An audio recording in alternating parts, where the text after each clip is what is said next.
फलाहार से पाएं स्वस्थ जीवन।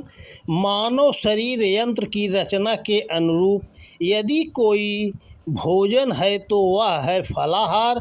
फल सरस, सात्विक, सुपाच्य, बल, बुद्धि तथा ओजवर्धक होते हैं। फलाहार दीर्घ जीवन का आधार है। आरंभ में मनुष्य फलों पर ही निर्भर था। हमारे आर्ष ग्रंथों में वृक्षों की महिमा यत्र तत्र वर्णित होने का कारण यही है। ज्यों-ज्यों मनुष्य प्रकृति से दूर हटता गया, उसका जीवन कृत्रिम होने लगा, तभी रोगों ने उसे आ दबोचा। आज फलाहार महंगा हो गया है, जिससे साधारण आय वाले इसी पर निर्भर नहीं रह सकते। इसका यह अर्थ नहीं कि फलाहार की आशा ही छोड़ दी जाए। प्रयास करें तो हम फलों की छोटी सी वाटिका लगाकर इस अभाव को पूरा कर सकते हैं।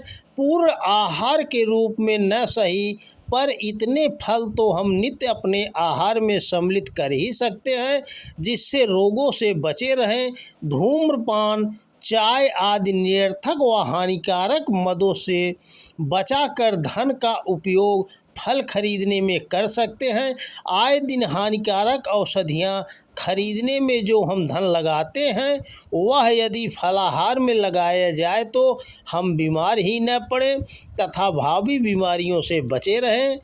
महंगे व सही नींबू, आंवला, टमाटर, खीरा आदि फल तो हम प्रयोग में ला ही सकते हैं।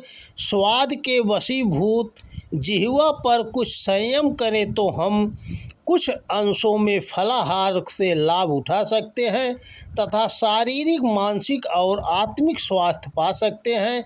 आजकल हमारे देश में भी मांस भक्षण तथा शराब पीने की प्रवृत्ति निरंतर बढ़ती जा रही है।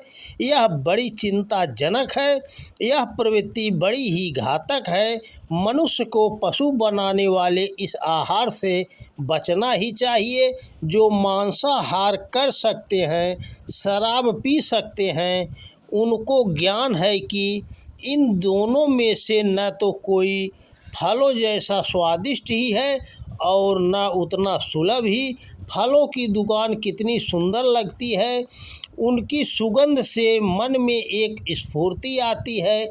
इसके कारण फलों की दुकान कहीं भी लगी हुई देखी जा सकती है, किंतु मांस मंदिरा की दुकान एकांत में लगती है। स्पष्ट है कि यह कर्म अवैध है। क्या ही अच्छा हो कि इस प्रवृत्ति को छोड़कर वे उसी धन का उपयोग फलाहार में करें। यह उनके व समाज के हित में ही होगा। Doctor J.H. केलॉग्स का कथन है, रसदार फलों में विटामिन व खनिज, खासकर लोहा व चूना होते हैं, जो प्रचुर शक्ति देते हैं तथा रोगों से बचाते हैं। टमाटर में क्रिटिक एसिड, एलिक एसिड तथा ऑक्सीजैलिक एसिड होते हैं और नमक, पोटाश, चूना, मैग्नीशियम तथा लोहा होते हैं। यह यकृत व गुर्दे को शक्ति संपन्न बनाता है। इससे कोष्ठबद्धता दूर होती है। इसे कच्चा ही खाना चाहिए। संतरा रक्त शोधक होता है। यह हमारे शरीर संस्थान को जागृत करता है, शक्ति देता है।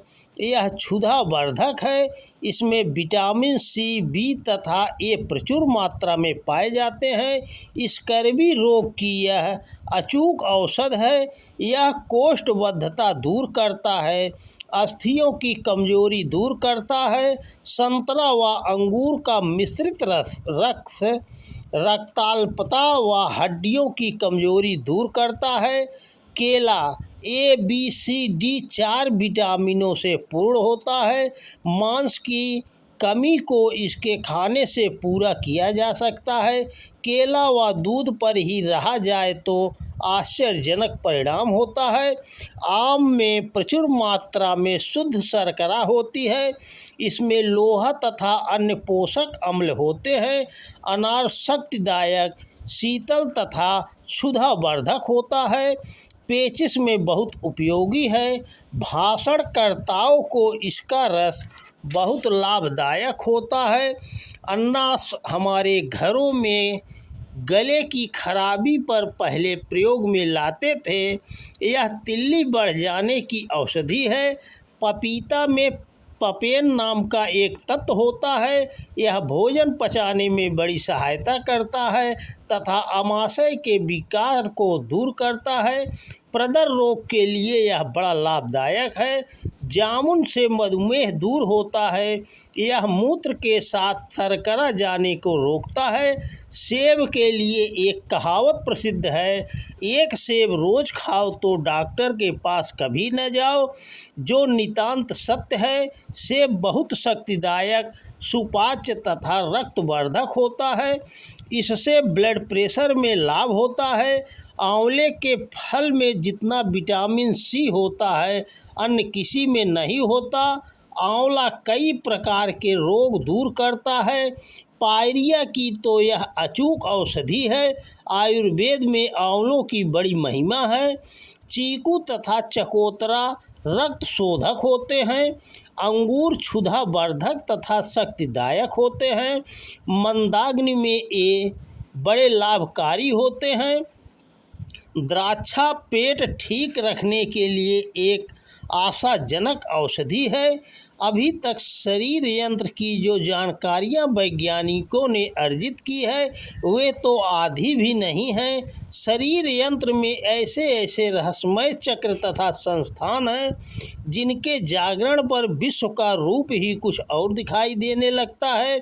हम अभी जो संसार अपनी इंद्रियों के द्वारा देख सुन तथा समझ रहे हैं, यदि हमारी इंद्रियों में एक या दो की वृद्धि हो जाए तो उसका स्वरूप ही कुछ और हो जाए।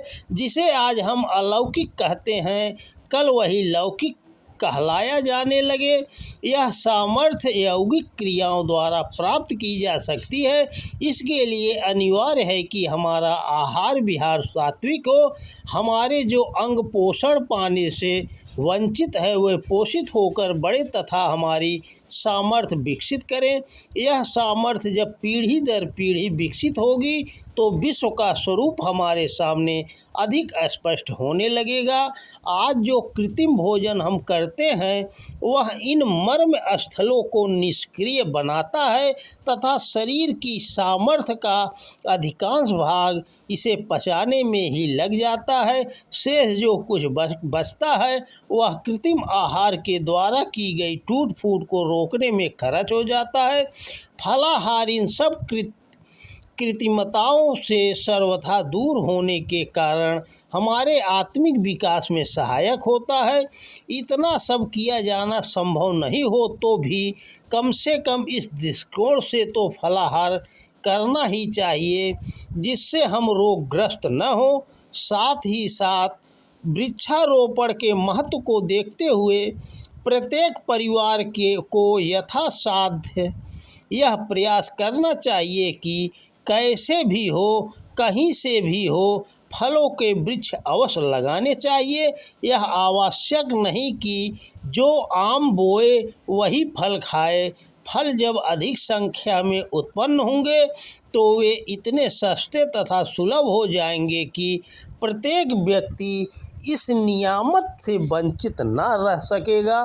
तो दोस्तों नमस्कार, वीडियो पसंद आए तो ज़्यादा से ज़्यादा शेयर करें। जय श्री कृष्णा, राधे राधे।